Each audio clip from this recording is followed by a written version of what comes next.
What's up, guys? It's your host, the Prowling Raptor, and this is a question that... Wait a minute. This is an anime episode!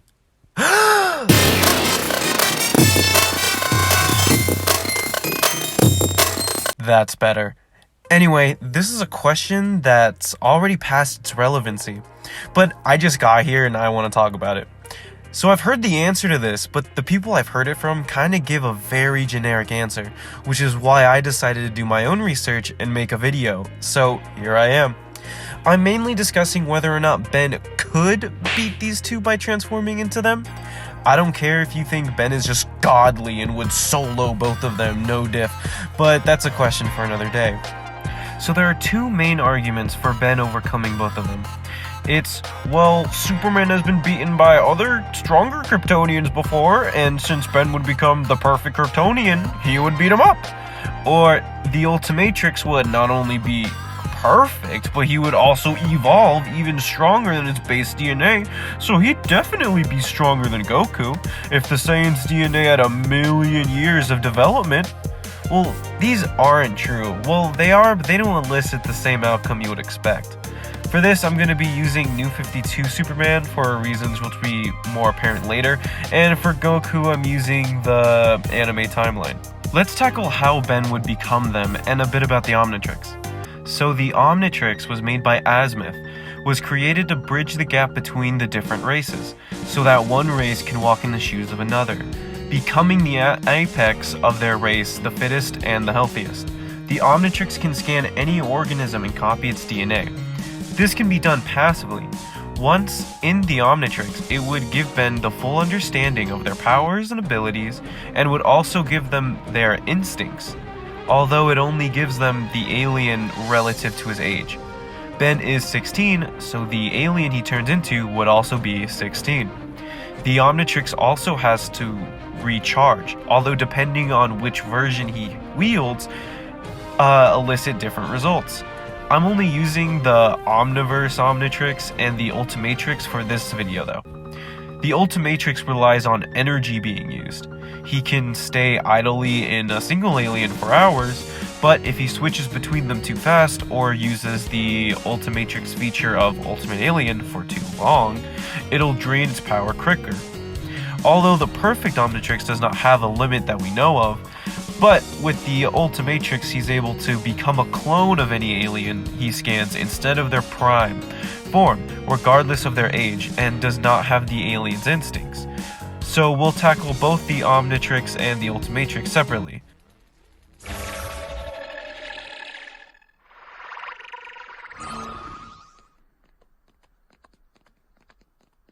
Alien DNA scanned and recognized. Merlini Sapiens, unlocked and available on Playlist 5.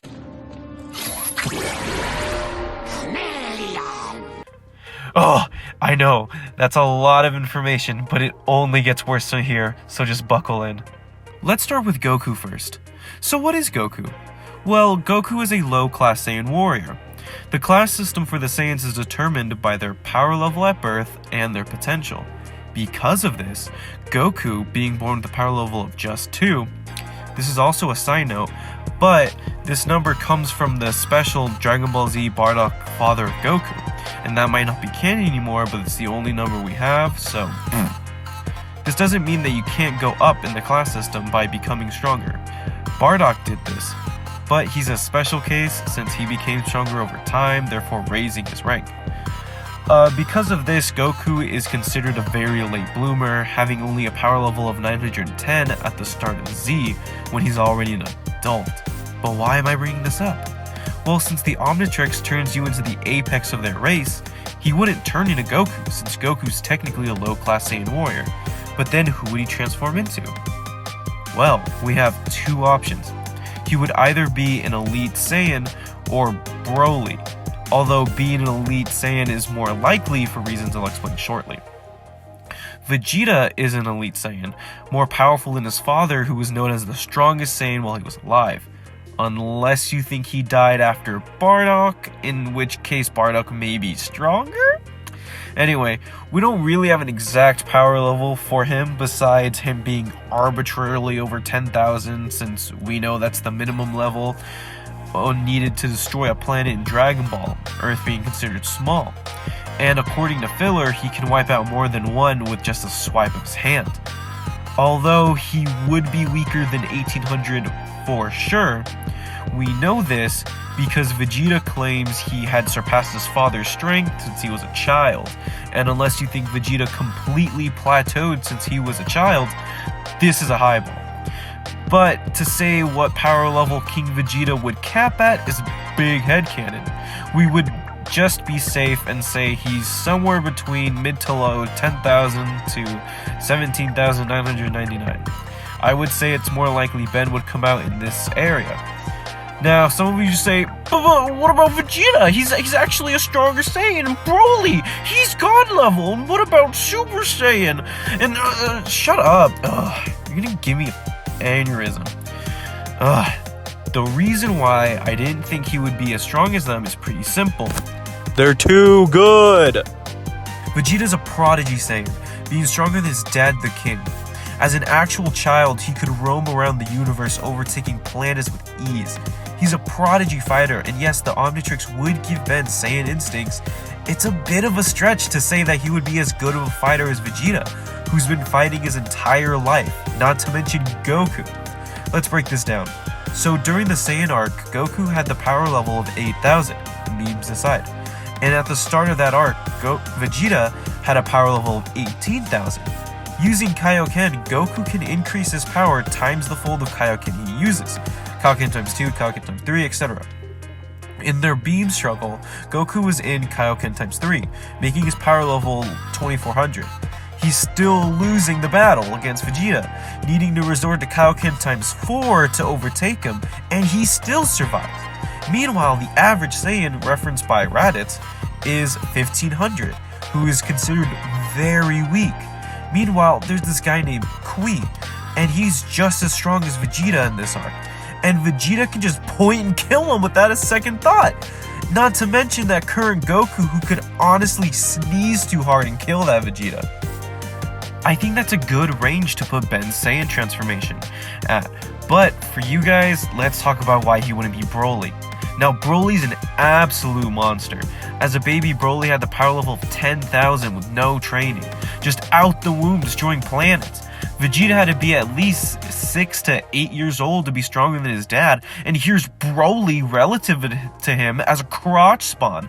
Also, as a newer concept, Broly has insane battle adaptation, which is a Saiyan's ability to grow stronger during a fight, to close the gap between them and their opponent, which is what's allowing him to fight against base Vegeta.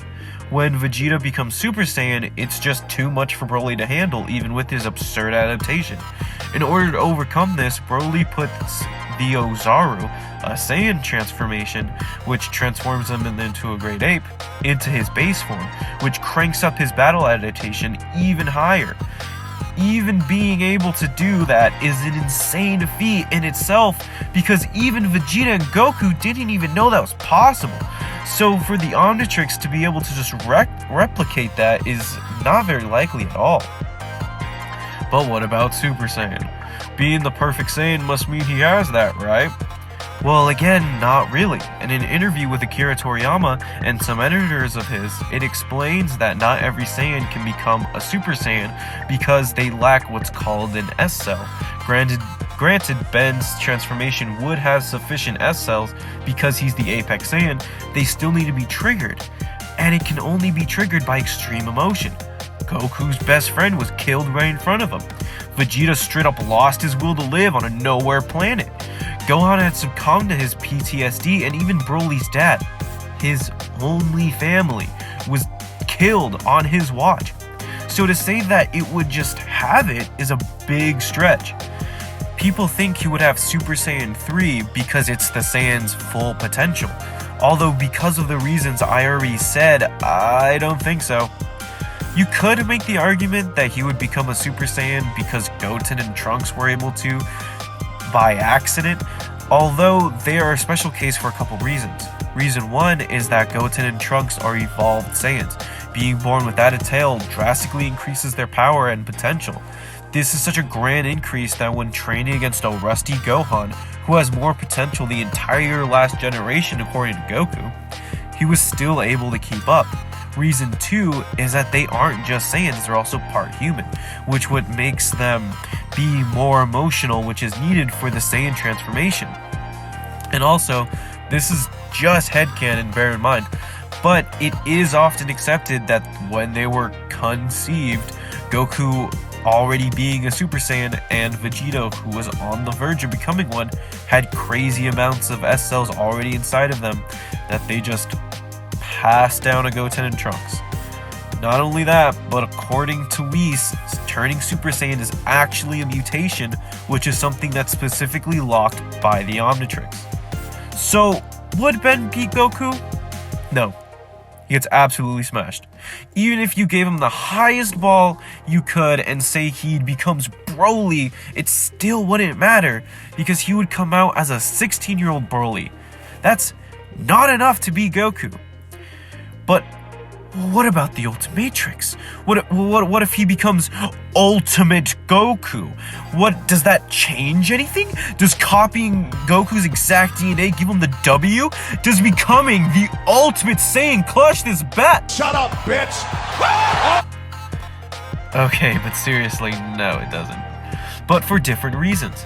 So, with the Ultimatrix, he doesn't transform into a Ben version of a Saiyan, he would transform into Goku, which is actually kind of a downside, surprisingly.